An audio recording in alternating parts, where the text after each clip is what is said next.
Caalaa Bultumee oduun gaddisiisaa amanuuf nama rakkisu mudateetu jira. Oduun kun maalii tokko lama jechuun dhaga'uuf adeemtuu maatii Oromiyaa Tootaal. Kana malee artistoota Oromoo uummata biratti dhageettii guddaa qaban artistoonni 15 raayyaa ittisa biyyaaf jechuun muuziqaa albamii tokko guutuu ta'u baasuuf adeemu. Artistoonni kun eenyu 15 isaanii tokko lama jechuun kan isin biraan geenyu ta'a. Kana malees artistii Margituu Warqinaa Caalaa Bultumeef deebii ajaa'ibaa kenniteetu jirti.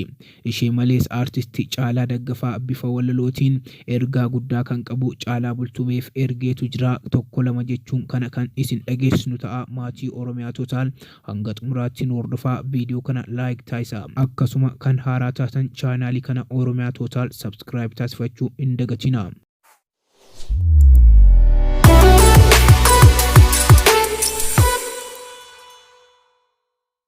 Oduu gaddisiisaa Caalaa Bultumee mudateetiin Caalaa Bultumee muuziqaa haaraa raayyaa ittisa biyyaa kan mata dureen isaa Abbaa Malaa jedhu guyyoota dabarsine keessa viidiyoo hojjechuutiin gallakkiseetu jira.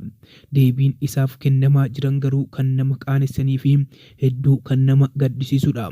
Waraanni mootummaa Biltsiginnaa 70,000 ol torban tokko keessatti yeroo waraana TPLFtiin kaan ari'amee kaan booji'amee fi ajjeefamu Caalaa Bultumee muuziqaa kana baasee deebiin ajaa'ibaa artistoota Oromoo irraa kennameefitu jira.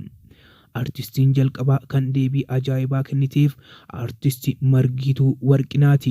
Artistii Margituu Warqinaa akka armaan gadiitti fuula feesbuukii Caalaa Bultumee jala deemuutiin koomentii ajaa'ibaa kana kenniteefitu jirti. Afaanuma waboo ittiin faarsiteen gaafa gantuu faarsitu hin qaanfattu ati jechuun artistii Margituu Warqinaa Caalaa Bultumeef koomentii ajaa'ibaa kenniteetu jirti. Artistii Margituu Warqinaa akkuma beennu weelluu ishee Obomboleettii jedhu uummata biratti jaallatamummaa guddaa horatee daawwattoota miiliyoona 3 ol argateetu jira. Gama Caalaa Bultumeetiin muuziqaa inni Abbaa Malaa jechuutiin gallakkisee ji'a tokko dura oodiyoosaa kan baasee dislaayikii 3,000 ol argateetu jira.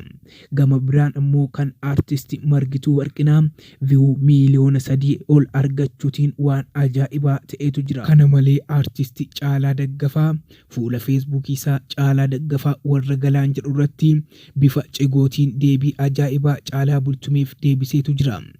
Akkas jetti walaloo inni barreesse: eessattan bahee badaa abbaa koo gooba kormaa, eessumman koo qeerransa diina jalan kurkuru, irbuu sabaan gurguru, shumburaan funyaan qabdii furrii hin fudhattuuf malee, garaa koo quuqqaa qabdii amma hin himattuuf malee, yuuyyeedhaan mooraa jechuu hin barsiifne garaan koo, ruurreedhaan gooftaa jechuun hin balleessu maqaa koo, hin wacu akka simbiraa akkuma ta'ettan jira jechuutiin walaloo kanaatiin bifa ajaa'ibaan Caalaa Bultumeef deebii ajaa'ibaa fi akkasuma yaada qabu ibsateetu jira.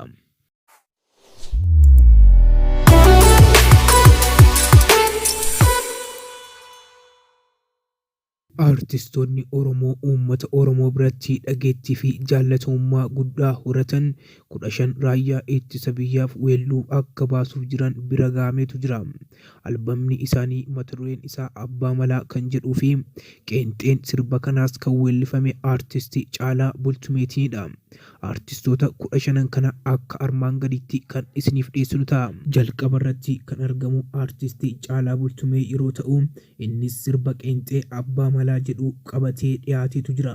Lammaffaan Sayyoo Dandanaa Galatoomaa, Dassaalanyi Beekamaa, Itiyoophiyaa, Getaachoo Haayile Maariyaam, Yaa Lola Eeboo, artistii Isqiyaas Mazammir, Jabaatu Biyya Eegaa, artistii Jireenyaa Shifarraa, Raayyaa, artistii Bu'aaraa Biraanuu, Daangaa Biyyaa, akkasumallee artistii Kee'ol Naggasaa, Keenya Itiyoophiyaa, artistii Maashoo Abdur Amaan Maafteenyaa, artistii Saaliyaa Saamii, Raayyaa, artistii Siisaay Tufaa, raayyaa ittisaa. Lammaffaa irratti kan argamu artistii uummata biratti jaallatamummaa guddaa horate Artisti Sinishaw Mul'ataa mata duree biyya koo jedhuutiin akkasumallee artistoota Siisaay Tufaa, Sinishaw Mul'ataa, artisti Taaddasaa, artisti Tafarii Salaalee fi artistoonni kan biraa namoonni lama itti dabalamuutiin muuziqaa kana hojjetanii xumuranii gabaarra oolchuuf argamu.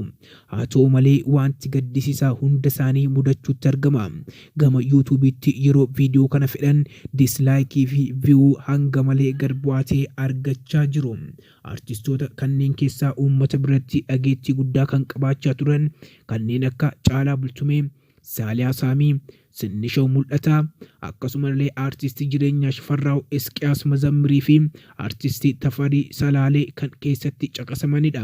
Artistoonni uummata isaanii bira dhaabbatu jedhamanii eegamaa turan kanneen akka Dassaalenyi Beekamaa fa'aa yeroo kana keessa galan hedduu kan nama gaddisiisudha. Akkasuma artistii Bohaaraa Biraanuu muuziqaalee isaa adda addaatiin uummata biratti jaallatamee haa turu malee yeroo kana bifa nama gaddisiisuutiin muuziqoota kana keessatti hirmaatetu jira. Maatii Oromiyaa Tootaal odeeffannoo har'a isiniif dhiyeessine akka irraa barattanii fi akka itti gammaddan abdii guutuu godhachaa viidiyoo kana hundi keessan sheer taasisuu hin dagatina. Akkasuma Oromiyaa Tootaal subscribe taasisaa viidiyoo kana like taasisuu hin dagatina. Laakiin keessan nuuf shoora guddaa taphata. Guyyaachaan odeeffannoo biraan isiniif deebinaa nagaan nuuf tura.